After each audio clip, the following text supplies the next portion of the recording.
두 화가가 평화를 주제로 한 그림 대회에 참가했습니다. 한 화가는 넓고 고요한 호수 위로 태양이 넘어가는 고즈넉한 저녁 풍경을 그렸습니다. 너무나 아름다운 풍경을 그려냈고 누가 보아도 평화란 이런 것이야 라는 생각이 들게 했습니다. 그런데 또 다른 화가는 폭풍이 몰아치는 장면으로 자신의 캔버스를 가득 채웠습니다. 태양빛이 사라져 온통 시커멓게 변한 하늘에 천둥과 번개가 난무했습니다. 금방이라도 온 땅을 삼킬 것 같은 검은 먹구름이 이리저리 몰려다니고 있었습니다. 강한 바람에 휩쓸려 가는 돌덩이들은 서로 무서운 기세로 부딪히며 불꽃을 만들어내기도 했습니다. 평화는커녕 온통 혼돈과 불안 그 자체였습니다. 그런데 그 그림 밑부분에 두 개의 큰 바위가 놓여 있었습니다. 그리고 그 바위 사이에 새 한 마리가 평화롭게 날고 있었습니다. 하늘에서 벌어지는 폭풍과는 전혀 상관없는 듯 그곳에서 아름다운 목소리로 지절거리고 있었습니다. 사랑하는 성도 여러분, 그렇다면 오늘 우리의 삶은 과연 어떻습니까? 진정한 평화가 경험되고 있습니까? 삶의 모든 소란스러움을 잠재우는 그런 평화가 있습니까? 혹시 걷잡을 수 없는 혼돈과 불안이 우리의 삶을 지배하고 있진 않습니까?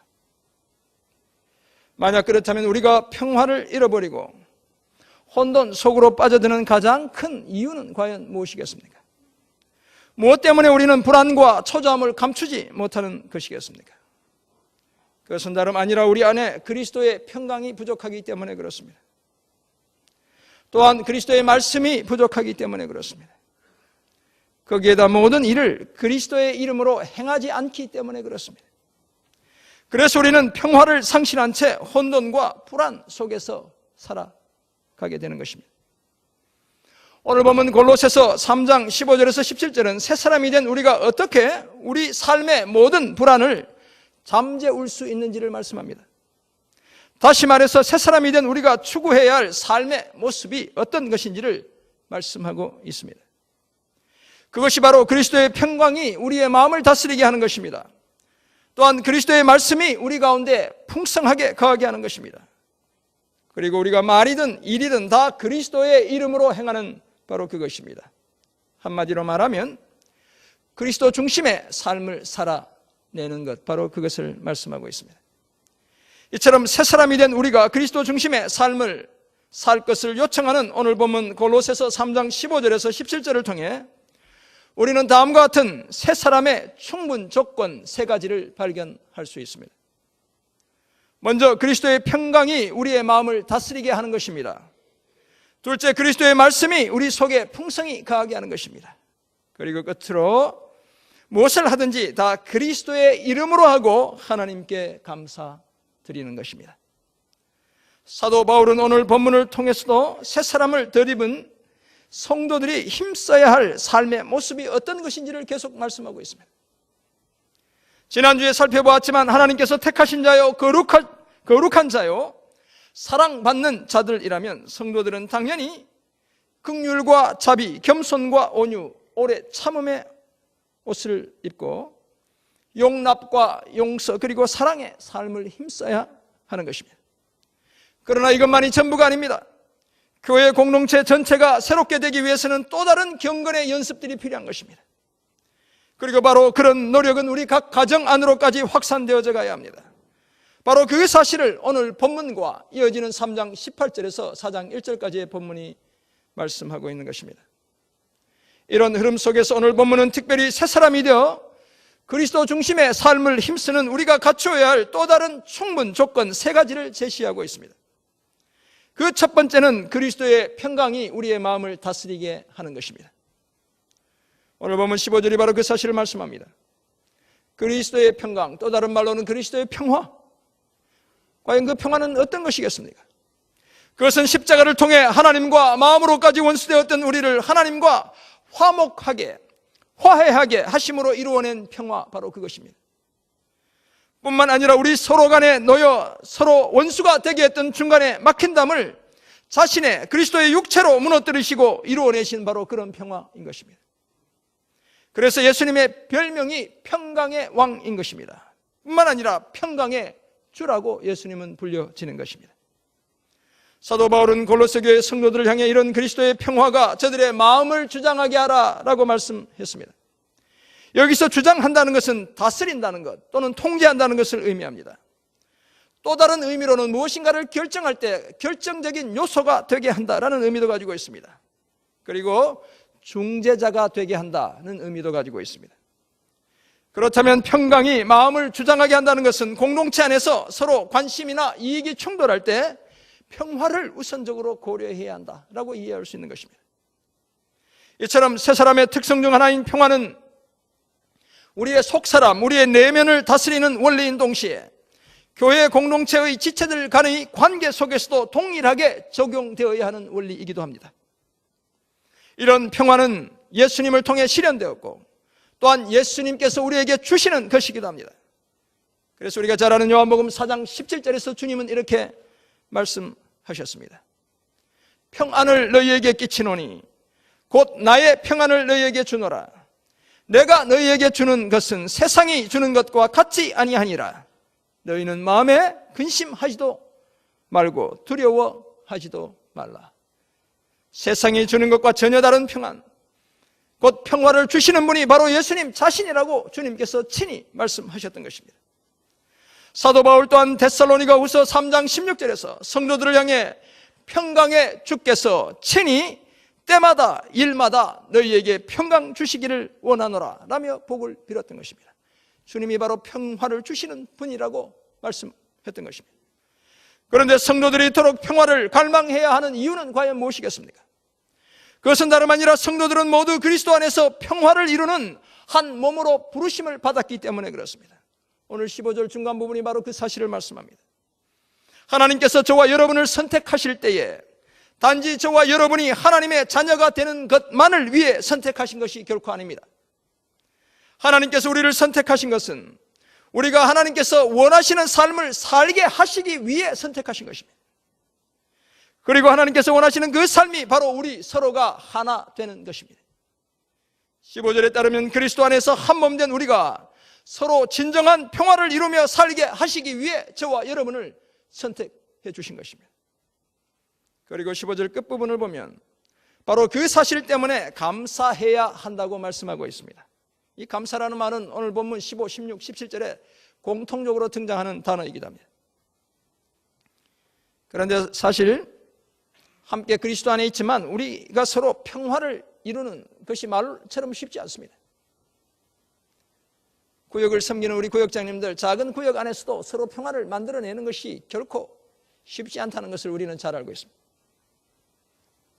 많은 수고와 희생, 양보가 있어야 진정한 평화가 찾아오는 것입니다.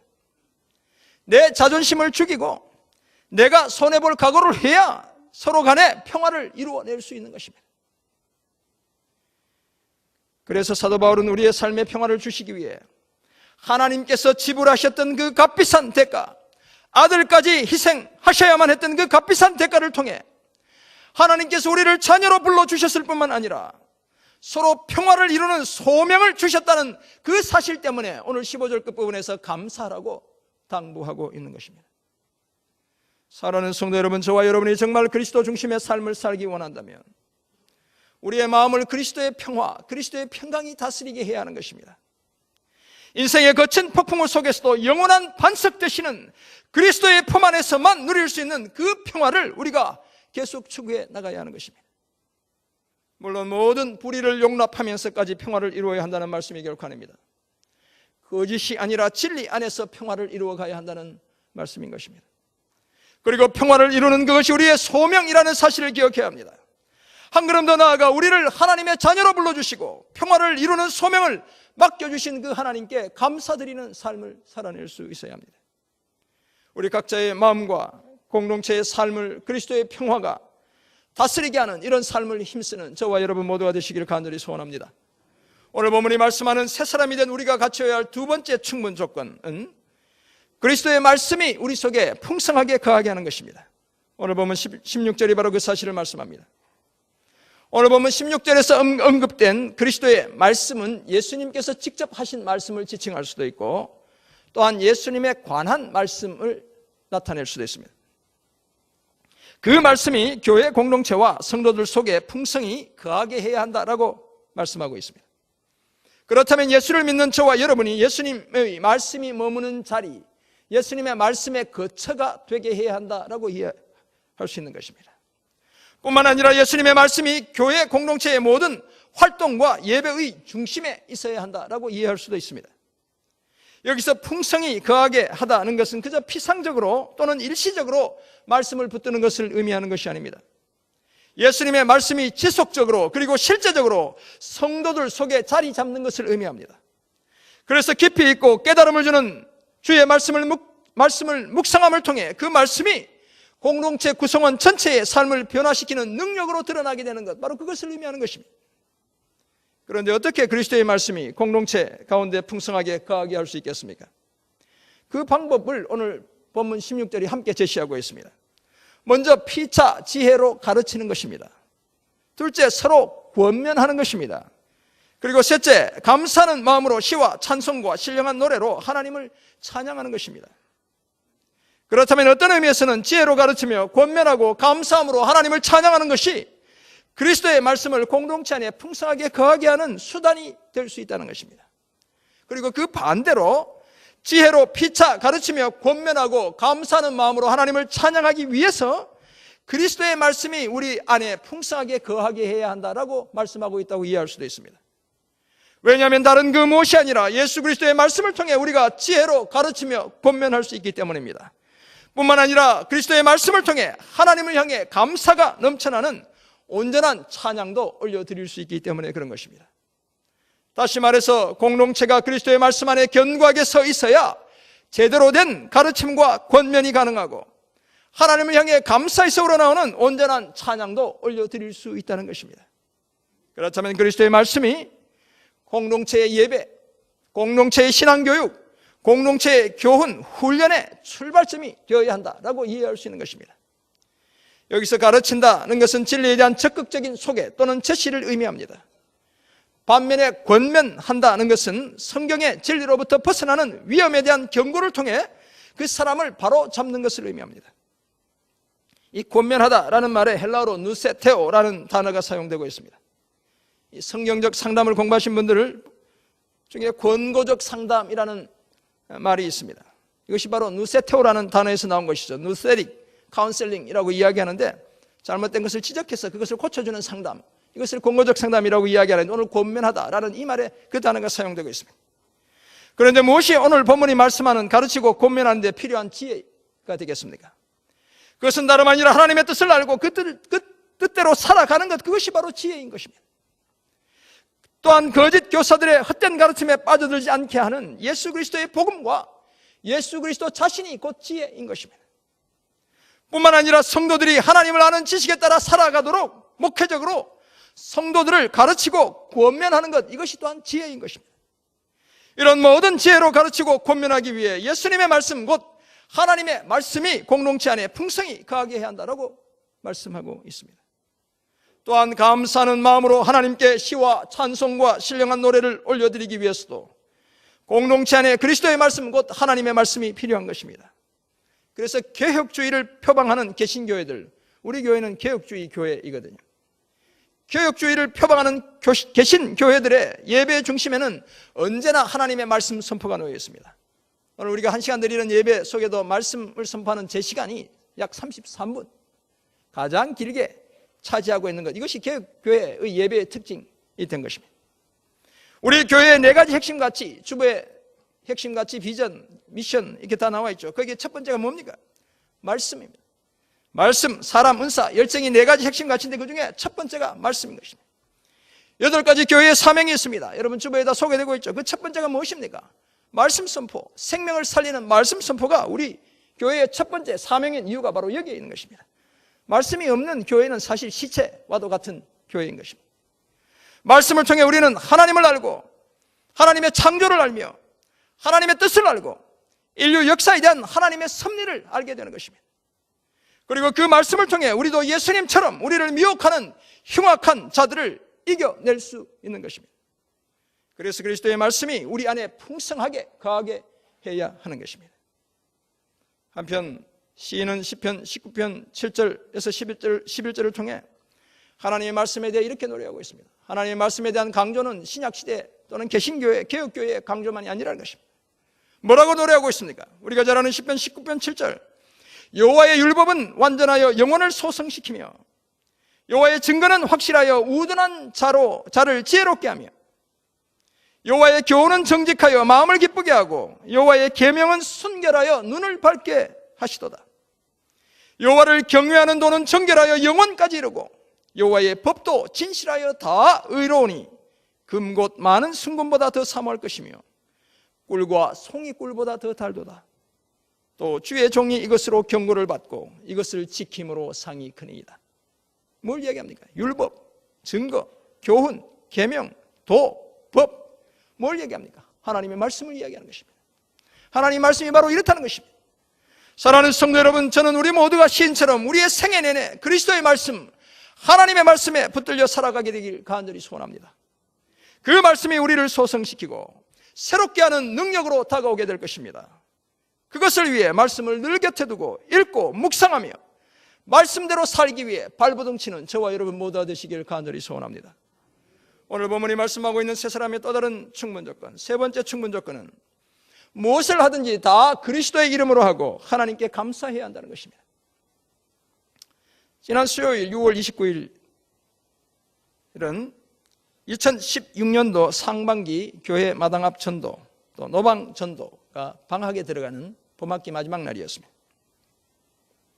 마침 구역장, 여성 구역장 공과 공부 때문에 많은 구역장님들이 교회에 오시는 날이기도 해서 제가 아침에 내려오면서 그런 생각했습니다. 오늘 카페에서 그냥 공짜로 커피를 마시게 해드려야 되겠다 하는 생각을 했습니다. 그래서 제 방에 들어가기 전에 카페에 들러서 5만 원을 냈습니다. 오늘 카페에 오시는 분들에게 공짜로 커피를 제공해 드리라고 부탁드렸습니다. 그리고 제 구역장 공부 때 선착순 50명만 공짜라고 광고를 했는데 그 다음날 들리는 소식은 50분 이상이 다녀갔다는 것이었습니다. 그리고 심지어 2번씩 다녀가신 분도 있다고 전해드렸습니다. 너무너무 좋아하셨다는 거예요. 갑자기 공짜 커피가 생겨서 너무너무 좋아하셨다고 그래서 저도 5만 원 쓰고 얼마나 기분이 좋았는지 몰라요. 그런데 그날 29일 저녁 카페 문 닫을 즈음에 제가 다시 카페를 들렀습니다. 제가 카페를 열심히 다니거든요. 어떤 집사님 한 분이 이번 주 수요일에, 그러니까 내일 모레 글피, 수요일에 자기가 돈을 낼 테니 공짜로 음료를 제공해 달라고 부탁하셨다는 것입니다. 수요일 날 이렇게 또 많이 오시면 곤란하긴 한데 아무튼 수요일은 공짜라는 겁니다. 그리고 자기 이름을 절대로 밝히지 말라고 말씀하셨다는 것입니다. 저는 제 이름을 밝히고 공짜 음료를 제공했는데 이 집사님은 자기 이름 밝히는 것을 한사코 거부하셨다니 목사인 저보다 훨씬 더 믿음도 좋고 더 아름다운 삶을 살고 계시다는 생각이 들었습니다. 왜냐하면 자기 이름이 아니라 그리스도의 이름으로 섬기는 자세를 보여주신 것이기 때문입니다. 여러분 5만 원이면 많은 분들 마음을 기쁘게 할 수 있습니다. 이런 일들이 많아졌으면 좋겠어요. 자칫 우리는 남을 도우면서도 생색을 내는 경우들이 들어 있습니다. 때로는 교회 공동체 안에서도 자신의 이름을 내려고 하는 분들도 있습니다. 물론 공동체 구성원들에게 선한 동기를 부여하기 위해 그런 것이 필요할 때도 있습니다. 내 이름을 밝히고 해야 할 때도 있는 것입니다. 그러나 우리의 근본 정신은 무엇을 하든지 말에나 일에나 다 주 예수 그리스도의 이름으로 해야 한다는 것입니다.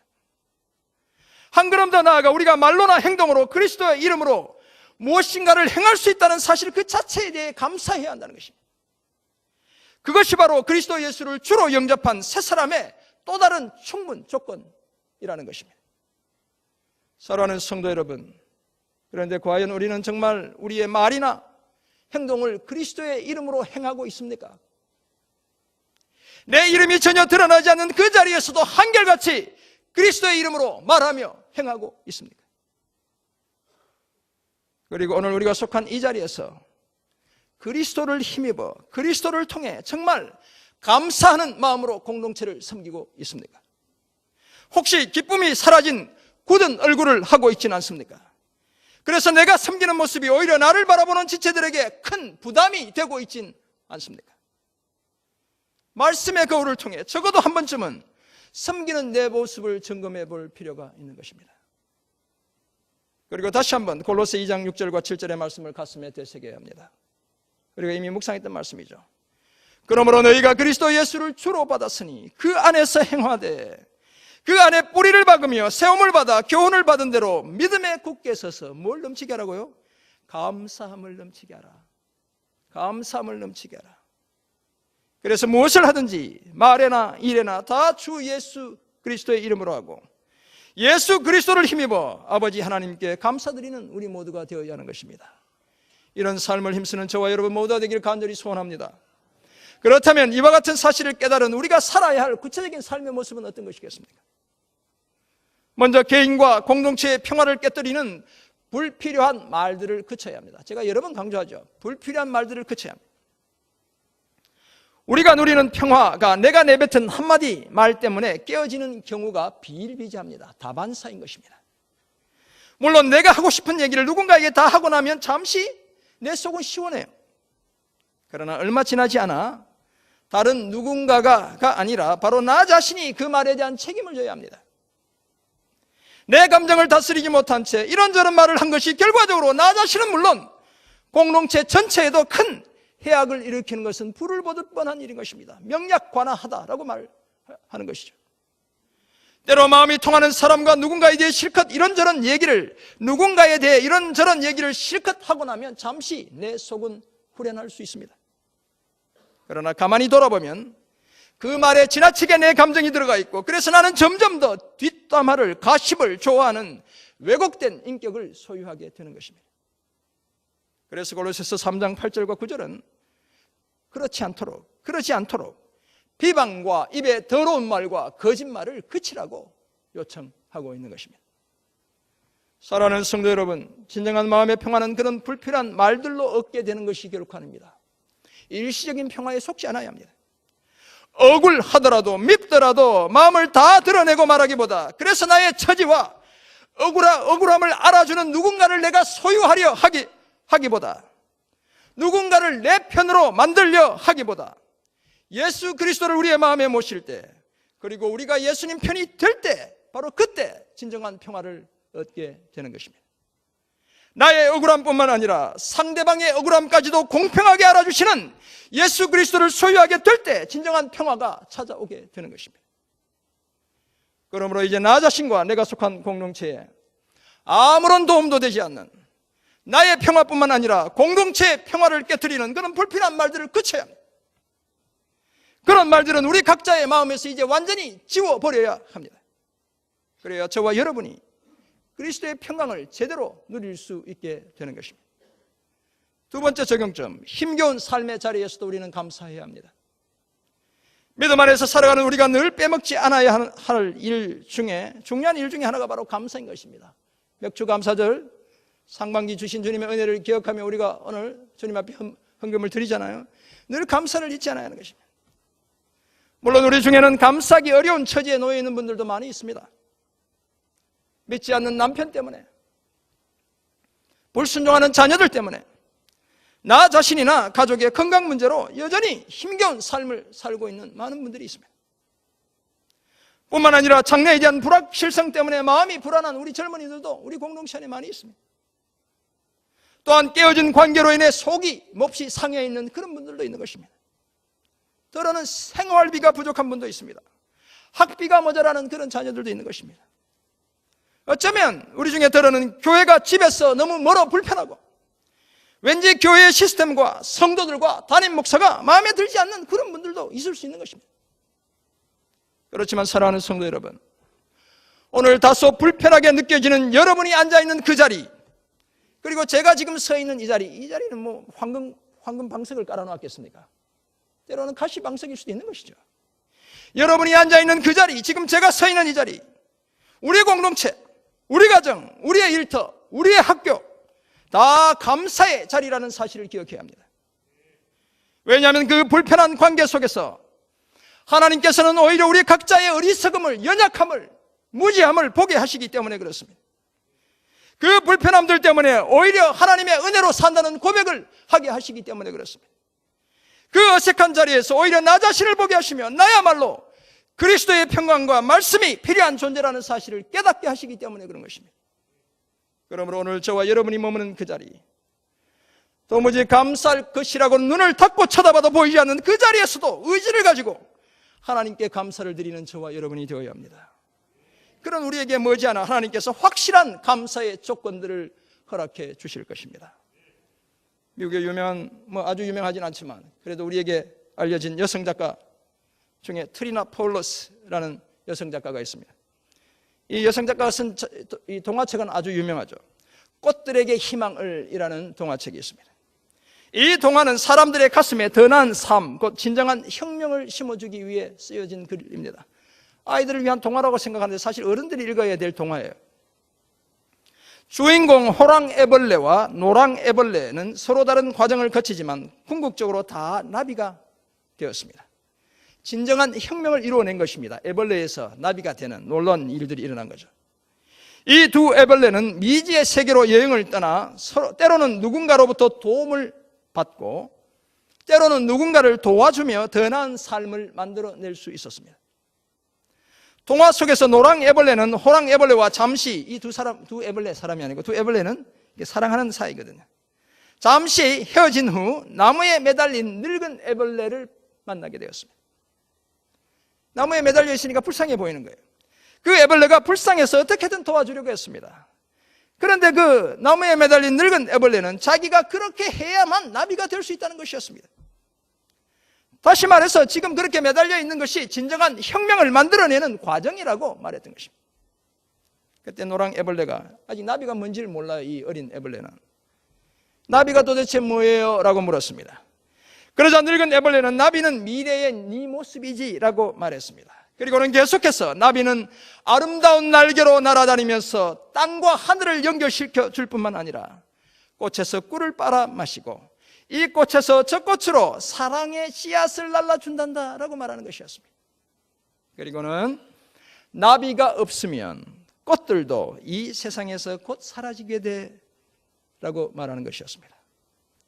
애벌레에서 나비로 변하는 과정은 어쩌면 또 다른 죽음의 문턱을 넘어야 하는 과정일 수 있습니다.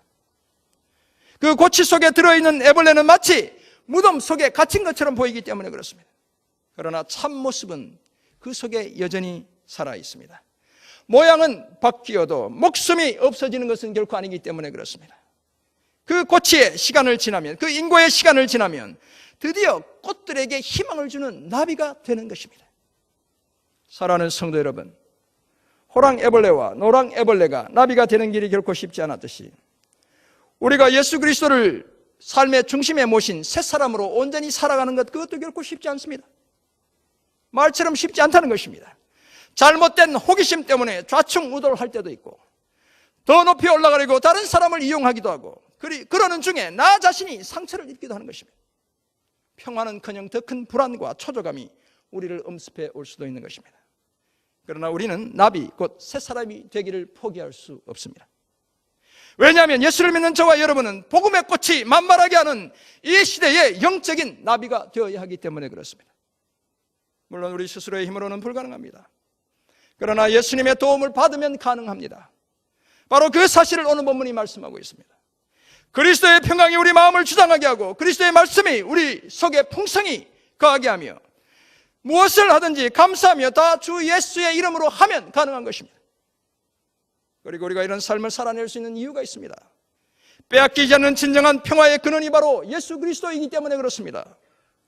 예수님의 말씀이 우리를 늘 진리 가운데로 인도하기 때문에 그런 것입니다. 예수님의 이름으로 행하는 말이나 일이 우리 삶에 감사가 넘쳐나게 하기 때문에 그런 것입니다.